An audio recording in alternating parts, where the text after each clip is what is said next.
kita tahu volume sumber daya dan cadangan, kita akan menghitung secara keekonomian berapa sih yang bisa kita atau para pengusaha bisa melakukan investasi.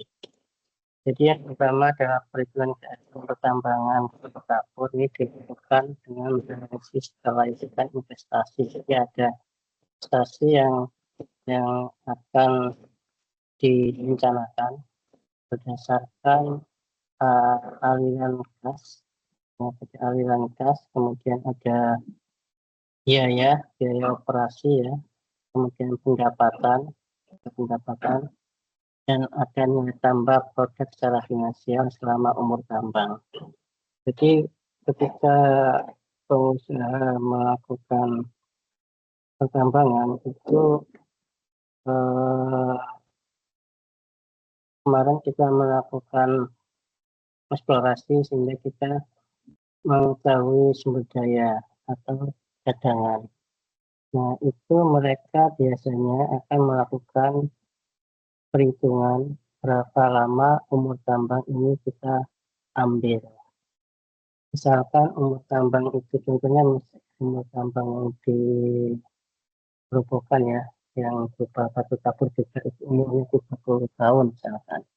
Maka mereka sudah men-state umur tambang yang akan, jadi angka 30 tahun itu sudah muncul di dalam perencanaan sebelum proses pengambilan atau proses penambangan dilakukan. Nah, itu biasanya nanti ada di dalam dokumen ketika mereka sudah melakukan proses penambangan. Jadi dokumen itu biasanya dibagi menjadi beberapa tahap. Tahap pertama itu adalah tahap penyiapan dokumen untuk perizinan dulu. Nah, jadi izin penambangan dulu keluar, baru nanti izin tambang. Jadi beda ya izin dokumen izin awal proses penambangan dengan izin pelaksanaan tambang itu nanti berbeda.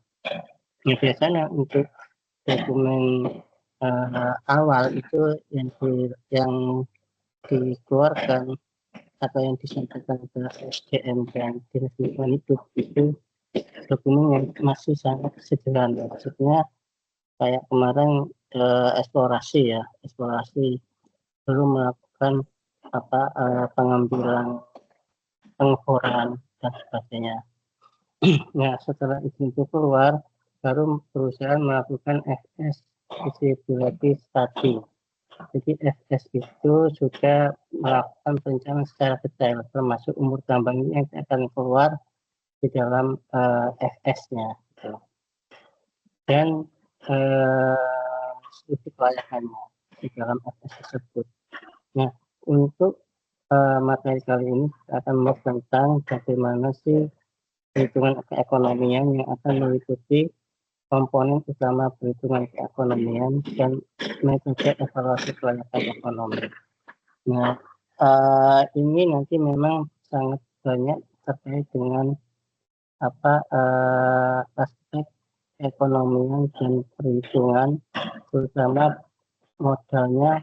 Ada juga nanti pembedaan, misalkan modalnya, pengusaha punya modal sendiri, akan berbeda dengan pengusaha yang modalnya adalah pinjam dari lembaga finansial, misalkan bank atau dari investor dan sebagainya. Nah, kita mulai dari komponen utama perhitungan keekonomian. Nah, di dalam komponen utama perhitungan keekonomian ini terdapat terdiri dari biaya investasi awal.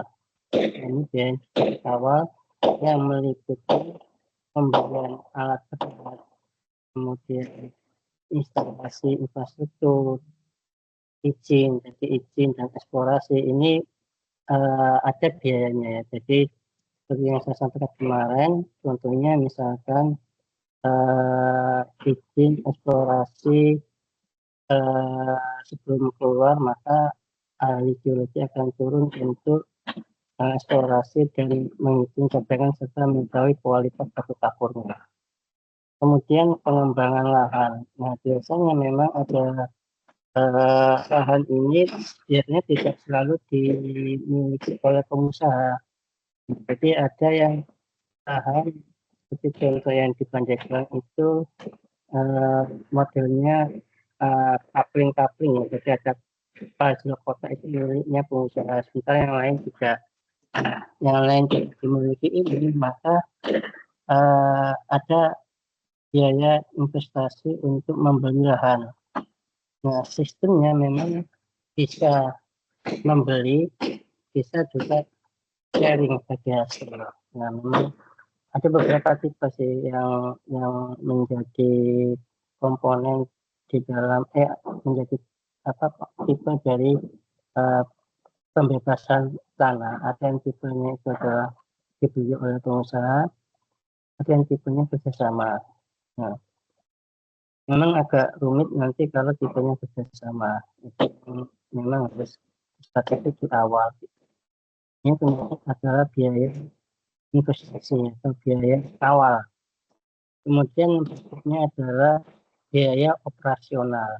Jadi biaya operasional ini meliputi biaya penambangan, pengangkutan, pengolahan, upah tenaga, bahan bakar, dan pengawasan. Nah, ini biaya operasional. Kemudian itu ada juga biaya atau pendapatan. Pendapatan ini dihitung dari volume penjualan batu kapur dikalikan dengan harga jual per tonnya. Jadi nanti per ton nanti tergantung tipe jamsetnya ya. Ada yang tipe jamset itu yang isinya itu 8 ton ya. Ada yang lebih dari 8 ton. Kemudian diproyeksikan berdasarkan kapasitas produksi dan permintaan pasar. Nah, ini yang mesti kita lakukan juga, berapa ingat atau berapa banyak pasar yang yang menginginkan atau yang ingin beli dari perusahaan mana tapi itu sendiri. Kemudian biaya produksi. Nah, biaya produksi ini penetapan harga pokok produksi itu samping atau berkapur untuk memastikan margin keuntungan. Jadi ada biaya produksi. Kemudian cadangan sumber daya. Nah, ini yang kemarin kita hitung. Cadangan sumber daya ini karena cadangan ini akan menentukan umur tambang ya, dan kapasitas produksi tahunan. Jadi memang kapasitas produksi tahunan ini nanti harusnya pada saat FS itu sudah dilakukan survei pasar, kira-kira ketika kami membuka pabrik di situ, pasar itu butuh berapa ton per tahunnya, atau berapa ton per hari dan per bulannya. Biasanya kalau pengusaha sudah berkecimpung di bisnis pertambangan batu kapur, mereka kecenderungan ketika mau membuka pabrik batu kapur itu sudah ada permintaan pasar. Pengalaman yang saya lakukan atau kemarin kita survei misalkan di Blora ya, di Blora itu kita mencari beberapa sumber batu kapur ya yang ada di Blora, kemudian di Rembang dan di mana Blora, Rembang, Pati ya, Pati. Atau itu lokasi akhirnya kita pilih daerah di Blora, sekitar ya daerah Pamotan kalau nggak salah itu. Nah itu setelah diskusi dengan pengusaha di sana, kita nanti sistemnya kita sepakati sistemnya kan itu sudah selesai tanahnya, itu harganya itu per meternya itu 150.000. Jadi berupa bukit itu dan berupa milik warga gitu ya. Dan biasanya pengusaha yang berkebun ini tidak menggunakan lahan yang punyanya perhutani. Nah, kalau punya perhutani biasanya nanti agak ribet masalah perizinannya. Nah, itu contohnya misalkan contoh yaitu komponen awal di dalam perhitungan ekonomian. Kemudian untuk metode evaluasi kelayakan ekonomi, nah ini nanti sambil kita diskusi bersama-sama ya, karena ini memang banyak di bidang ekonomi ya nanti. Yang pertama adalah perhitungan net present value atau NPF ya, NPF. Kemudian ada internal rate of return atau IRR. Kemudian ada metode payback period (PPP) dan ada analisis sensitivitas. Nah, NPV ini adalah menghitung total nilai bersih arus kas selama umur proyek dengan memperhitungkan faktor diskonter. Jadi ini adalah perhitungan total bersih arus kas selama proyek NPV. Jadi kita menghitung selama proyek itu berapa sih nilai bersih dari arus kas yang akan kita hitung di dalam satu proyek. Kemudian IRR ya, IRR itu menilai tingkat pengembalian investasi. Jadi proyek dianggap layak jika, jadi ini ada rumusannya ya. Jadi proyek dianggap layak jika IRR-nya kurang dari suku bunga bank. Nah, suku bunga bank ini yang akan atau nilai diskon suku bunga bank. Jadi biasanya sih pakai nilai suku bunga. Jadi misalkan suku bunganya itu 7% gitu ya. 7%,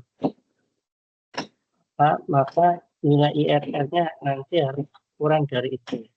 Nah, ini maka kalau nilai IRR-nya kurang dari suku bunga, maka dinyatakan proyek penambangan ini layak, sehingga investor akan melihat perhitungan IRR-nya untuk melihat kembalian investasinya. Kemudian yang ketiga adalah payback period. Jadi waktu yang dibutuhkan hingga investasi awal kembali. Jadi berapa lama sih investor itu akan kembali modal ya. Semakin cepat payback periodnya, maka peluang investasinya juga semakin bagus. Nah ini yang memang karena ini kan proyek penambangan itu kan proyek besar ya, sehingga investor pasti akan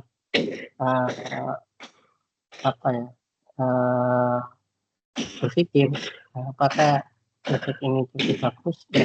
Mereka akan menilai proposal investasi yang ditawarkan oleh pengusaha.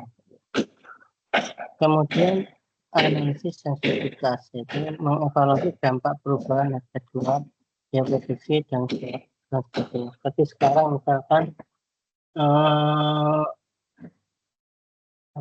dengan adanya perang global ini kan ada krisis ekonomi yang menyebabkan produk yang berhubungan dengan BBM itu relatif akan naik, dan sekarang sudah naik. Misalkan saya juga ngecek tiket pesawat misalkan Semarang Jakarta itu sekarang sudah 1,3, 1,2. Dulu masih 800 atau masih 900 rata-rata. Ini sekarang sudah 1,3. Ini menunjukkan bahwa ada perubahan harga. Ya, jadi perubahan harga tentunya akan berdampak pada proses investasi.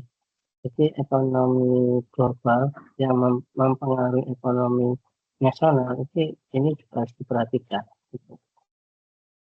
Nah, kemarin kita sudah menghitung ini ya, jadi sudah dihitung sumber daya, kemudian dihitung cadangan. Sumber daya itu adalah area yang yang di dalam wilayah IUP dan di luar wilayah IUP dengan batas boundary berupa persegi gitu ya. Sesuai dengan ini ada area IUP-nya. Jadi kita menghitung semua gitu, untuk area sumber daya dan cadangan. Dengan harapan kalau misalkan nanti kenapa sih sumber daya ini dihitung juga ya, dengan harapan ketika mereka sudah menambah seperti ini, maka mereka mau menambah area eksplorasi, maka mereka juga punya data, ternyata ini adalah cadangannya sekian.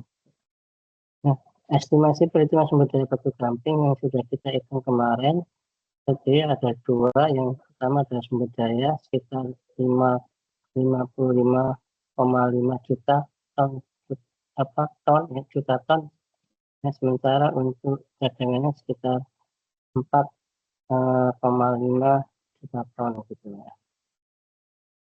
Nah, kemudian kita juga perlu ini dengan asumsi ya, saya ambil dari website ya, dari website yang ada di internet ya, bahwa harga limestone atau harga batu kapur per Agustus tahun 2025 ya, ini nanti harganya adalah di sini ya. Jadi ada harga limestone untuk truk. Jadi biasanya nanti mereka menghitung itu per truk dan volume satu truk, satu rig atau satu truk gitu.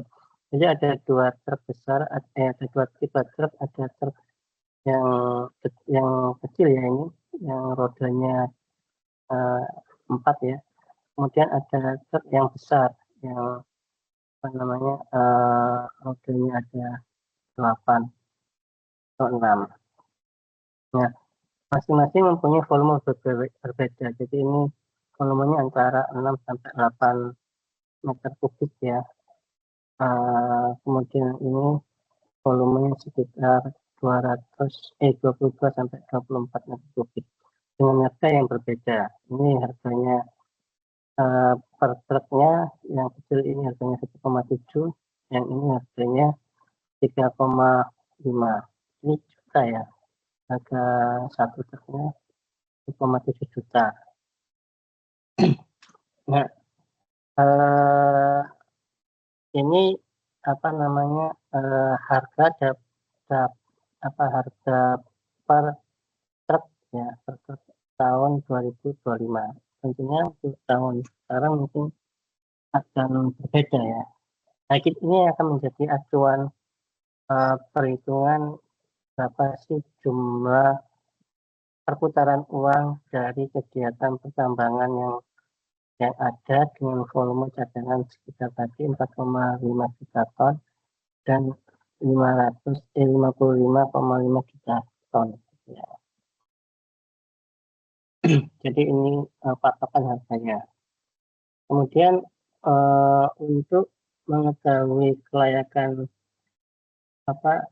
keekonomian kegiatan penambangan batu gamping tadi, kita akan coba menghitung nilai NPV-nya, kemudian IRR-nya dan periode payback-nya, sehingga perusahaan bisa memperkirakan kondisi perusahaan apabila salah satu variabel yang berpengaruh pada tingkat pengembalian modal. Jadi ada beberapa variabel yang akan nanti kita coba perhitungan saya sederhana dengan kita menggunakan dengan Excel ya, dengan Excel. Nah, dengan menganalisis perhitungan ekonomi ini, apakah proyek penambangan batu kapur yang dilakukan oleh PT Bata Raja Lestari ini layak atau tidak gitu ya. Selain itu juga kita perlu memperhatikan depresiasi. Depresiasi itu adalah biaya penyusutan ya, yang dikeluarkan untuk mengatasi berkurangnya nilai, termasuk mesin. Mesin itu biasanya juga ada biaya depresiasi, dan kalau kita punya sendiri berarti ada biaya depresiasi. Ya, nilai modal suatu alat yang berjalan selama umur proyek. Nah, ini harus diperhatikan ya, nilai depresiasinya. Nah, ini kita coba hitung pelan-pelan. Mungkin mahasiswa bisa sambil sambil memperhatikan PPT ini juga bisa dicoba di laptopnya. Yang pertama, model pertama adalah ada modal tetap. Misalkan modal tetapnya adalah sekitar 14 miliar ya, ini 14 miliar tetap. Nah, modal tetap ini terdiri dari ada biaya persiapan termasuk yang eksplorasi awal, kemudian mengurus izin pertambangan itu termasuk biaya persiapan. Kemudian ada biaya konstruksi, nah konstruksi pabriknya, konstruksi pabrik ini sekitar 1 M, ini biaya persiapan kedua 2,8 sekian M. Kemudian yang besar ternyata biaya investasi alat. Nah, ini yang besar komponen biaya investasi alat ini. Ya, termasuk di sini yang investasi alat termasuk Pico ya. Pico itu alat untuk menggali batuan. Kemudian juga dump truck. Nah, ini termasuk investasi alat. Memang ada dua tipe sih di dalam bisnis pertambangan itu. Biasanya ada yang model pengusaha atau perusahaan punya alat sendiri. Ya, itu memang lebih fleksibel. Tapi kita harus perhatikan umur tambang kalau misalkan kita punya alat sendiri. Ada yang juga model sewa dump truck-nya, sewa. Ya, berarti itu tetap masuk di biaya investasi alat ya, termasuk masuk gitu. Dia mau biaya investasi alatnya itu mau sewa atau mau beli sendiri juga tetap masuk di dalam biaya investasi alat. Yang lebih enak lagi sebenarnya itu model adalah dump truck-nya itu tidak sewa tapi dari pembeli. Jadi biasanya ada beberapa orang yang punya dump truck itu dia datang ke perusahaan itu, kemudian dia istilahnya sewa, pembelinya sewa, dan nanti selisih antara harga jual yang diberikan oleh pengusaha dengan pembelian nanti akan milik supir atau milik dari dump truck-nya. Misalkan dia sekali bawa dapat 200.000 misalkan. Nah, itu sudah dikurangi biaya ini ya, bensin solar ya untuk dump truck-nya. Nah, ini modelnya macam-macam di dalam biaya investasi alat ini. Ya, kemudian karena komponen paling besar itu adalah di biaya investasi alat, maka kalau dilihat alat yang dibeli ini, contohnya di sini adalah alat yang dibeli secara kredit. Jadi ini kebetulan modelnya adalah model perusahaan beli alat ya. Alat yang dibeli secara kredit dengan DP 20% dari harga pembelian alat. Nah, jadi pengusaha harus ngasih DP 20% ya untuk biaya awal ya. Jadi nilai nilai yang diinvestasikan. Kemudian ada komponen modal kerja. Ini ada modal tetap, ada modal kerja. Modal kerjanya berupa sekitar 6 M ya. Ini dihitung dari 4 per 12 dari biaya operasi tahunan pertama. Nah, operasi tahunan pertama yang ini, jadi ini dibagi ini ya, jadi nilai yang ini adalah dimulai dari biaya operasi tahun pertama. Biaya yang berkaitan, jadi 20M sendiri adalah biaya operasi. Biaya yang berkaitan dengan pengoperasian suatu peralatan atau biaya yang dikeluarkan apabila alat itu beroperasinya adalah biaya operasi. Nah, total biaya operasi yang dibutuhkan pada tahun pertama adalah ini, biaya operasinya. Ya. Kemudian sumber dana atau sumber modal. Jadi kalau kita lihat tadi, ini sumber modalnya ada beberapa skema ya, permodalannya. Ada skema apa namanya? Yang pertama skemanya adalah modal sendiri. Jadi 25% itu modal sendiri. Itu sekitar 3,5 ya. Kemudian yang kedua adalah modalnya pinjam. 75% adalah sekitar 10M. Jadi modal tetap ini modal tetapnya adalah 14,1 ya modal tetapnya. Nanti dihitung ini 25% ini dari 14M tadi, 14,1 ya sekian. Ini yang menghasilkan sekitar modal sendiri 3,5 miliar modal sendiri. Modal pinjam sekitar 10M dengan bunga minimal 12%, ya, 12%. Bunga ini bunga ini ya, bunga bulanannya ya, 12%. Kemudian yang kedua struktur yang lain, modal sendirinya 40%, modal pinjaman 60%. Bunganya lebih besar ini 12,5. Kemudian ada biaya depresi. Biaya depresi ini tadi misalkan alat itu mengalami depresi. Jadi ini biaya depresinya sekitar 2,6 per tahunnya. Kemudian ada biaya namanya amortisasi ya. Amortisasi ini adalah pengalokasian biaya atas aset yang tidak berwujud. Nah, seperti ada hak pengusaha tambang, lisensi, kemudian izin ya, izin kegiatan tambang. Nah, ini termasuk dialokasikan untuk biaya amortisasi. Kemudian estimasi pendapatan. Nah, ini pendapatan ini 29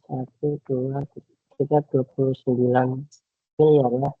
Kita hitung pendapatan ini dari sasaran produksi. Jadi kita produksinya itu 30 ton per bulan. Jadi produksinya itu 30 ton per bulan, maka pendapatan tahun pertama 1 ton 1 samping setara dengan ini ya 0,7 meter. Jadi dengan harga 1,7 ini kita ambil dengan harga ini ya, harga apa namanya, truk yang kecil ya, kecil.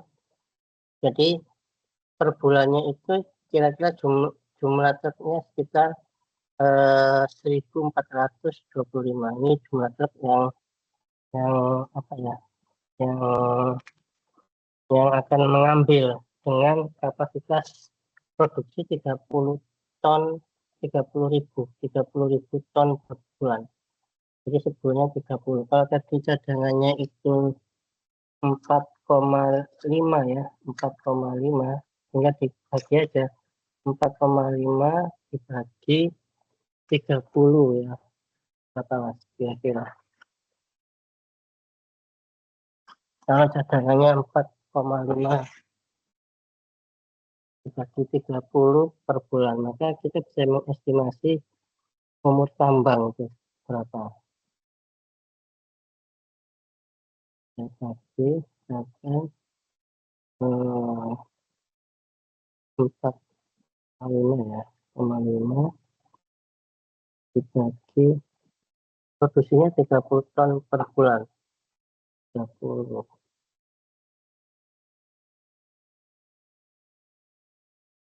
Sekitar 150 bulan. 150 bulan dibagi 12. Ya, umur tambangnya sekitar 12 sampai 13 tahun. Umur tambangnya. Jadi dengan kapasitas produksi 30 ton per bulan, maka estimasi umur tambang yang tadi itu sekitar 12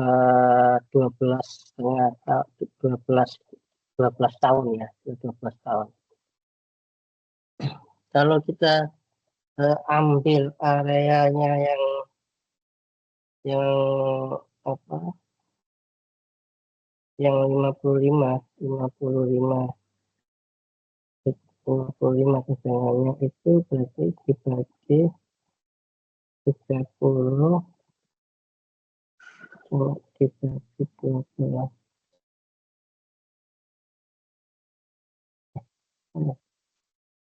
55 ya.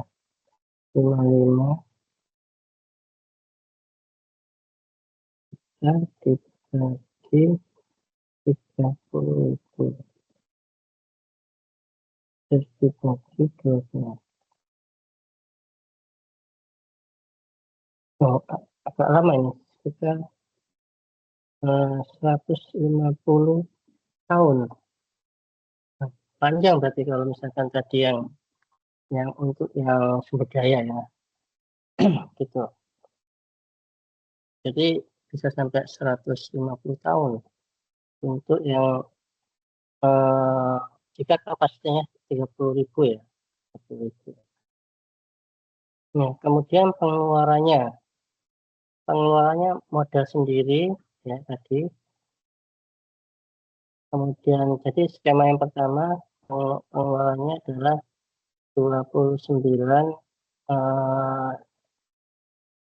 miliar ya, ini termasuk biaya operasi produktif dan depresiasi. Kemudian yang kedua ini adalah pengeluaran untuk yang skema yang kedua. Nah, ini termasuk ada di sini ada royalti, kemudian ada pajak penghasilan, bunga pinjaman, amortisasi dan sebagainya. Ini termasuk di sini.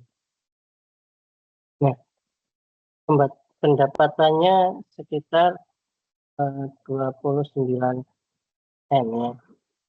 Ini pengeluarannya. Jadi ini pendapatan hampir sama dengan pengeluaran. Jadi ini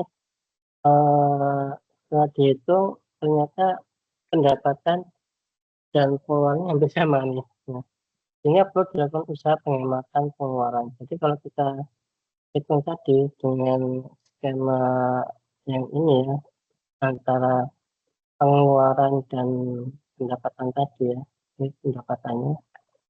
Jadi kalau misalkan kita pendapatannya segini, maka dan pengeluarannya yang ini ya, nanti kan hampir sama nih pendapatan sama pengeluaran. Pendapatannya 29 miliar, kemudian pengeluarannya juga kita hampir sama, 29 ada 20 sama 28, ini hampir sama ya. Nah, sehingga apa? Sehingga kita perlu usaha. Nah, pengusaha pasti pinginnya kan untung ya. Maka yang bisa dilakukan diantaranya adalah menghemat sisi pengeluaran atau produksinya dinaikkan. Nih. Nah, jadi kapasitas produksinya bisa dinaikkan. Tentunya kalau kapasitas produksi dinaikkan, maka ya bisa jadi bisa nambah mesin, nah, gitu. Jadi untuk contoh perhitungan ini pendapatan hampir sama dengan pengeluaran, sehingga perlu dilakukan usaha penghematan pengeluaran atau peningkatan kapasitas produksi per bulan. Jadi ada dua usaha yang perlu dilakukan oleh pengusaha. Yang pertama adalah usaha penghematan pengeluaran. Jadi pengeluarannya apa saja? Misalkan di sini tadi ada pengeluarannya kayak operasi, depresi, amortisasi, bunga pinjaman, royalti. Nah, ini yang bisa ditekan ya untuk sehingga pendapatannya bisa lebih tinggi dibandingkan pengeluaran. Itu dari sisi pengeluaran. Sementara dari sisi sumber daya alamnya, ya kita harus meningkatkan kapasitas produksi per bulan. Nah, ini yang bisa dilakukan. Ya. Nah, kemudian perhitungan NPV dan IRR. Jadi kalau kita lihat tadi untuk struktur modal ya, struktur modalnya itu 25% modal sendiri yang skema yang pertama tadi ya, kemudian nilai suku bunganya 12% ya, maka didapatkan NPV sekian. Nah, kemudian yang skema yang kedua NPV-nya sekian, kemudian nilai NPV positif, ini positif ya, positif. Kemudian hasil sedangkan untuk IRR lebih besar dari suku bunga pendapatan. Nah, IRR-nya adalah 17,6. Berarti lebih besar ya. Kalau lebih besar berarti masih layak ya. Berarti kan ketentuannya kalau IRR harusnya lebih besar daripada suku bunga. Nah, kemudian ada juga analisis kepekaan dan perubahan biaya operasi. Nah, kalau kita lihat tadi antara perubahan biaya operasi dengan IRR ini kita harus memasukkan dalam satu tabel ya. Tabel dapat dilihat grafiknya ini nilai IRR tingginya nilai IRR, jadi nilai IRR-nya dari ini semakin tinggi nilai IRR maka tingkat perubahan biaya operasinya semakin rendah. Oleh karena itu semakin rendah tingkat perubahan biaya operasi maka akan lebih layak. Jadi IRR-nya tinggi tapi biaya operasinya semakin rendah maka akan semakin layak dan pengembangan modal semakin cepat. Ya, itu materinya yang saya sampaikan. Kalau ada yang mau didiskusikan. Jadi untuk ini sebenarnya contoh ini saya ambil dari paper ya, paper yang tentang membahas tentang biaya pertambangan, di mana kita kemarin sudah menghitung untuk jumlah sumber daya. Jadi saya coba untuk analisis contoh dari perhitungan ekonominya. Jadi kalau kita lihat dari perhitungan ini kita belum secara sederhana kita masih saya sih masih fokus pada biaya produksi ini ya, atau berapa banyak sih sampel yang kita ambil, kita peroleh. Jadi tadi seperti yang saya sebutkan tadi, perhitungan ini kesimpulannya adalah ini, kita perlu melakukan penghematan pengeluaran atau meningkatkan kapasitas produksi. Nah, kalau kita lihat cadangan tadi, misalkan cadangannya itu 4,5 juta untuk yang di daerah Iup, maka umur tambangnya sudah 12 tahun. Nah, kan pendek. Biasanya sih kalau umur tambang untuk apalagi untuk semen ya, yang sifatnya itu continuous, itu biasanya dipanjang. Contoh misalkan untuk semen di Grobogan itu mereka punya wilayah Wiyuk ya, Wiyuknya itu ada sekitar 3 lokasi Wiyuknya, dan yang sedang beroperasi masih satu daerah, satu lokasi. Tapi sebelum selesai mereka sudah pada saat ini sudah melakukan eksplorasi ke wilayah yang lain. Nah, biasanya memang seperti itu. Karena apa? Karena kalau area tambang satu Wiyuk ini sudah selesai atau sudah habis, maka akan ada wilayah lain yang akan menggantikan wilayah yang sudah ditambal. Jadi seperti itu biasanya para pengusaha. Jadi pabrik itu setelah 30 tahun dia akan berpikir, nah ini harus wilayah ini misalkan kalau tidak salah untuk yang di Grobogan itu satu wilayah namanya di Watu Kumpul ya, itu baru sekitar 11 tahun. Jadi kalau saya lihat di dokumennya dia punya dokumen sampai 30 tahun. Jadi 30 tahun, kalau yang satu ini 10 tahun, nanti ada wilayah lain yang akan dipakai sebagai bahan produksinya gitu. Itu contohnya ya, contoh bisnis di pertambangan. Tapi untuk yang ini kan lebih kecil dibandingkan apa namanya yang untuk tambang semen misalkan.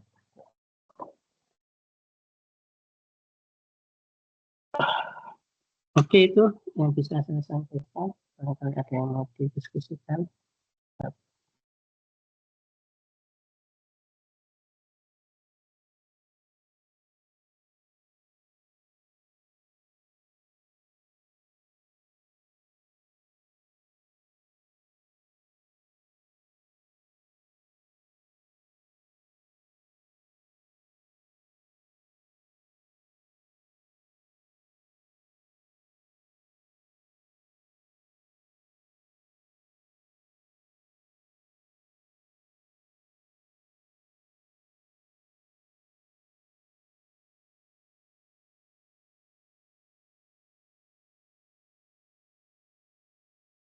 Baik, ada yang mau disampaikan?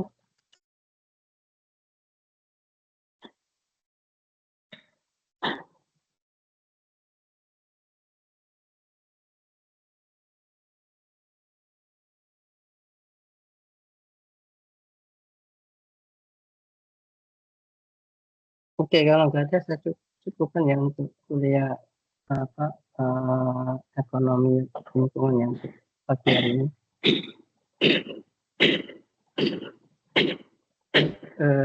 Terima kasih atas kehadirannya. Saya tutup. Assalamualaikum warahmatullahi wabarakatuh. Selamat siang semuanya. Selamat siang, Pak. Selamat siang, Pak. Terima kasih, Terima Pak. kasih, Pak. Baik, Selamat. kami ya. Iya, Pak.